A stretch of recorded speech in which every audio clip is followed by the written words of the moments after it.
નમસ્તે, મારું નામ ડૉક્ટર ચિરાગ રાવલ છે અને શ્રી સલાયા શાળા નંબર 1માં હું વિજ્ઞાન શિક્ષક તરીકે મારી ફરજ બજાવું છું.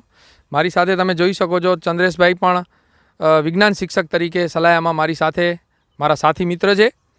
અને આજે અમે આ વિદ્યાર્થીઓને લઈ અને દરિયાની આ તમે જોઈ શકો છો જે દરિયાની કેટલી સુંદર અત્યારે સવાર છે અને ઝાકળ તેમજ થોડીક ઠંડીનો અનુભવ આપણે કરી રહ્યા છીએ. એવામાં અમે આજે વિદ્યાર્થીઓને ખાસ 31 તારીખના કચ્છ મિત્રની અંદર જ્યારે પ્રાથમિક શાળાના વિદ્યાર્થીઓનો સર્વે કરવામાં આવ્યો ત્યારે એની અંદર ઘણા બધા વિદ્યાર્થીઓ અલગ અલગ પ્રકારની બીમારીઓથી ગ્રસિત જોવા મળ્યા છે અને એમાં ખાસ કરીને હૃદયને લગતી બીમારીઓ ખાસ જોવા મળી છે. 713 જેટલા કંઈક વિદ્યાર્થીઓનો સર્વે મોજણી કરવામાં આવી અને તેમાંથી કંઈક 395 જેટલા વિદ્યાર્થીઓ આશરે હૃદયરોગ જેવી બીમારીઓની સાથે સંકળાયેલા જોવા મળ્યા. તો આ આપણા સમાજ માટે આપણા માટે ખૂબ જ ગંભીર બાબત છે. તો એનું મુખ્ય કારણ આપણે જોઈએ તો ખાસ તો જંક ફૂડ છે, તળેલો ખોરાક, અનિયમિત જીવન અને ખાસ કરીને બેઠાડું જીવન, ખાસ કરીને જે મોબાઈલની અંદર છોકરાઓ ગેમો રમતા થયા છે. તો એના સંદર્ભમાં અમે અઠવાડિયાની અંદર 1 વાર 2 વાર અમારી નજીકમાં, અમારી શાળાની નજીકમાં દરિયો છે એટલે અમે એને અહીંયા રમવા લઈ જ આવીએ છીએ.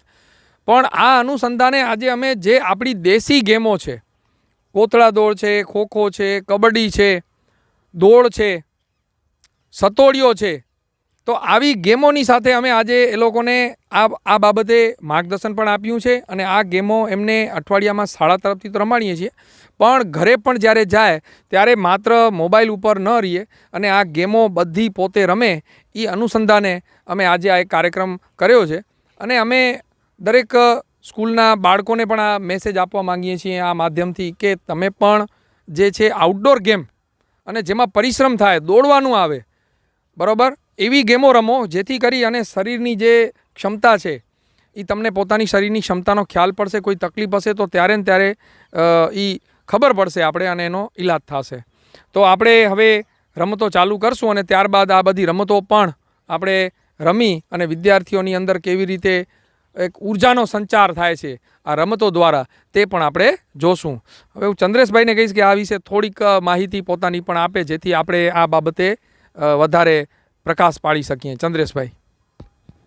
આજના સ્માર્ટ યુગની અંદર છોકરાઓ જે છે એ મોબાઈલની દુનિયામાં ખોવાયેલા રહે છે. તો મોબાઈલના દુનિયામાંથી બહાર આવે અને શરીરનું જે શ્રમ થતો હોય એ નથી થતો. એક જગ્યાએ 2-3 કલાક સુધી છોકરાઓ છે બેઠા રહીએ છે. એક જગ્યાની વાત નથી, દરેક જગ્યાએ એવું છે, દરેક સ્કૂલમાં એવું છે.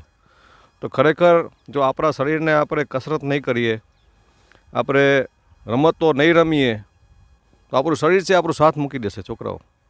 અને આપણા જે આ ખોરાકી છે એની અંદર પણ જે જંક ફૂડનું પ્રમાણ વધી રહ્યું છે, ફળોનું પ્રમાણ ઘટી રહ્યું છે, ફાસ્ટ ફૂડ છે એનું પ્રમાણ છે એ બહુ વધારે પ્રમાણમાં જોવા મળે છે. જેથી કરીને આપણું શરીર છે રોગનું ઘર બની ગયું છે.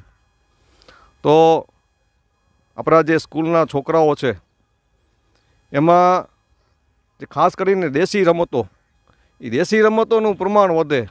એટલે આજે અમે નક્કી કર્યું કે લોકો આ બાળકો છે એ દેશી રમતોને ખાસ મહત્ત્વ આપે. અમુક છોકરાઓને ખબર જ નથી કે દેશી રમતો કઈ કઈ છે. તો ખાસ કરીને એને અમે દેશી રમતો રમાડવા માટે અહીંયા લઈ આવ્યા છે. જેમાં પહેલે જે રમત રમાતી હતી તો એવી રમતો અમે લઈ આવ્યા છે જે સાવ સાદી રમતો છે. જેમ કે લખોટીથી રમવાની રમત, પછી ગીલી દંડાની રમત, ગોળા ફેંક, કબડ્ડી, ખોખો જેવી સાદી રમતો છે એ અમે રમાડવાના છે ક્રિકેટની જગ્યાએ. તો આ દેશી રમતોનું ચલણ વધશે તો શારીરિક શ્રમ છે વધશે, જેથી કરીને એની અંદર સ્વાસ્થ્યનું પ્રમાણ છે વધશે, જળવાઈ રહેશે. જય ભારત.